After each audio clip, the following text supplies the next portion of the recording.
ए भावांनो, आपल्या कॉलनीत बघा केवढी तरुण सुंदरी आलेली आहे. एकच नंबर दिसतीये राव. हा ना राव, काय तिचे ते निळे निळे डोळे, काय तिचे ते मऊ मऊ वाऱ्यावर उडणारे सुंदर केस. असं वाटतंय तिच्याकडे बघतच राहावं. गोट्या आणि चिनू आलेत बघा खिडकीमध्ये गाणं म्हणून इम्प्रेस करायला.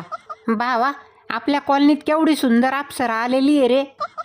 हा ना राव, असं वाटतं इंद्रपुरीतून डायरेक्ट आपल्या कॉलनीतच उतरली. अप्सरा आली, इंद्रपुरीतून खाली पसरली लाली, रत्नप्रभात नुल्याली ती हसली गाली, चांदणी रंग महाली. मॅडम, तुम्ही एकच नंबर दिसताय की. कुठून? अहो कुठून? आमच्या घरी आखाड पार्टीला यावंच लागतंय. बापरे, पाहिलेत ना, सुंदर तरुणी पाहिली.